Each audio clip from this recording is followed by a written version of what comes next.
So if you listen to the corporate media, you won't know what's actually happening in Ukraine or why there's a war in Ukraine. The war in Ukraine has been provoked by NATO by threatening to bring Ukraine into NATO. And that was the one thing everyone knew for 25 years would provoke an attack by Russia. Plus, there's an oil pipeline involved. It's called Nord Stream 2, going right from Russia to Germany. And the United States wants the oil companies in the United States to be able to get that market instead of Russia. So 40% of the energy in Europe comes from Russia, and the United States wants in on that market. And they also, so that's what this is all about. Okay. So you'll never hear that on any of the other news, but there's lots of things. We committed a coup in Ukraine in 2014. There's lots of other things that go along with that, but we've instigated this, meaning the NATO and United States. Okay. So even now the Pope is acknowledging that. The Pope says NATO started a war in Ukraine by barking at Putin's door. Hey, somebody call that TikTok lady. I need to report a see something, say something. I feel that before going to Kiev, this is the Pope, I must go to Moscow, he told Corriere della Sera in an interview that ran Tuesday. But the meeting would not exactly be to condemn Putin, based on what he told the paper. He said that the real scandal of Putin's war is NATO barking at Russia's door, which he said caused the Kremlin to react badly and unleash the conflict. They thought that he might be going to Moscow to condemn. He's going to take a trip to condemn Putin personally. That's a possibility. That's not a possibility. So there's the Pope saying the real scandal is not Putin, but NATO. Isn't that amazing? But why is it in quotes? Was he suggesting it's not a scandal and saying it ironically? Why did they? I don't know what they put it in. I don't know. It is funny they put it in quotes. Oh, maybe he said scandal and they're quoting it. Maybe that's what it is. Francis repeated comments he has made in general audiences and in other interviews that the war is nothing more than a giant opportunity for a trade in arms, and that it is still ongoing because of the constant shuttling of weapons to Ukraine. So what he's saying is this is nothing but a money grab by the arms industry. That's what it sounds like to me. That's what he's saying. He has spoken twice by phone to Ukraine President Volodymyr Zelensky, but mostly to urge him to not fight back. He also went to the Russian embassy to the Holy See days after the invasion began to register his concerns about what was happening. That's right. He told Zelensky, don't fight. But Zelensky is a hero. He didn't run. He didn't run away when Ukraine was invaded. He actually stayed in his country. You know, the basic shit any president of any country should be reasonably expected to do. I guess it's heroic because it's unusual for that to happen in a corrupt puppet state. So I don't know how to answer. I'm too far away. The question of whether it is right to supply the Ukrainians, he told the paper. The clear thing is that weapons are being tested there. The Russians now know that tanks are of little use and are thinking of other things. This is why wars are waged, to test the weapons we have produced. Few people are fighting this trade, but more should be done. Wow. They also call the Pope a conspiracy theorist over this. I'm not kidding. Pope Francis veered towards conspiracy theory. Wow. What? He fell asleep on Narrative Highway and drifted into Conspiracy 101. Veered. Pope Francis veered toward conspiracy theory as he blamed the international community for instigating the war. You cannot think that a free state can make war on another free state, he said. In Ukraine, it seems that it was the others who created the conflict. I am pessimistic, but we must do everything possible to stop the war.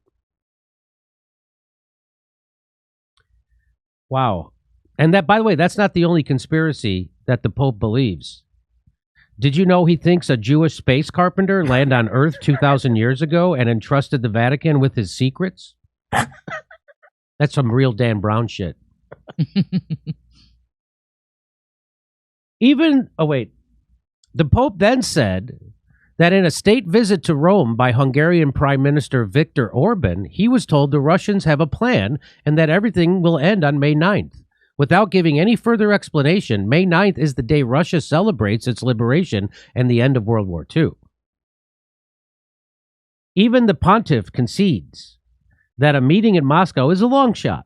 I fear that Putin cannot and does not want to have this meeting at this time, he said, but how can you not stop so much brutality? So there it is. Here is Mick Wallace says, now that's really dangerous of the Pope to dare speak truth to power. Surely it must be time to sanction the Vatican. How will the political and media class of Europe cope with the idea that the NATO war machine might not be a force for good after all? Boy, I got to send this to my old roommate. The Pope, he's a Catholic. And, you know, people who don't follow the news closely, they just repeat propaganda. They believe that Saddam had weapons of mass destruction, that Libya, that guy we had to invade, Syria, he gassed it. They believe every lie that's told to them about war. Well, I mean, isn't the good part of being Catholic that you don't have to really, like, pay attention to anything the Pope says? Like, you don't really have to do it at all. Of course. Here's another one. Garland Nixon tweets out, looks like it's time to invade the Vatican and bring them some democracy. Pope Francis says NATO started a war in Ukraine by barking at Putin's door. I can't believe he's spreading that propaganda. That's propaganda, Garland. Mark Sloboda says, I guess with Pope Francis also essentially coming out and blaming the U.S. and NATO for the root cause of Russia's intervention, that the European Union technocrats will now have to sanction both religious heads of Christianity for disagreeing with their narrative. Well, plus the NHS or the National or the Homeland Security will have to get in on that. Well, who's the other head of Christianity?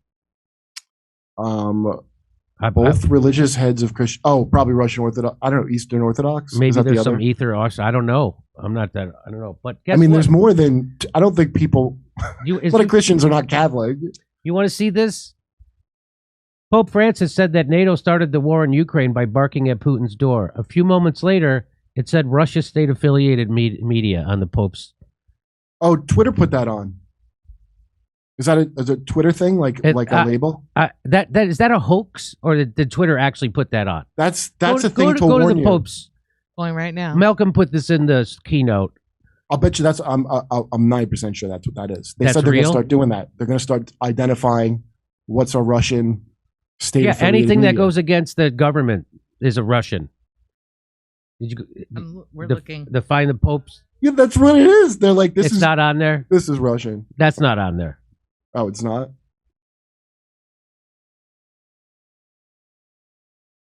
Is that on there? No. So that's a hoax. But that would be funny. I was right. Hilarious. My skepticism was correct. The Pope's like the Will Smith of this. Like, they can't come down on him. Like, they can't break his arm, you know? So the Pope knows what's going on in Ukraine. I'm guessing because he doesn't watch CNN and MSNBC. Or Fox, for that matter. Isn't it amazing how they all have the same message? Sean Hannity, Chris Hayes, Rachel Maddow,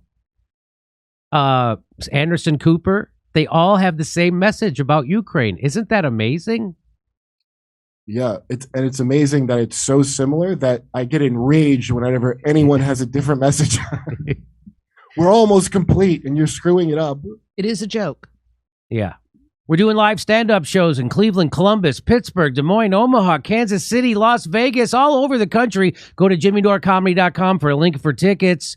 And single tickets now available at all venues. So if you tried to buy one before and you couldn't, single tickets are now available. Plus, while you're at jimmydorecomedy.com, why don't you become a premium member? Sign up to our mailing list so when they cancel us, we can still stay in touch.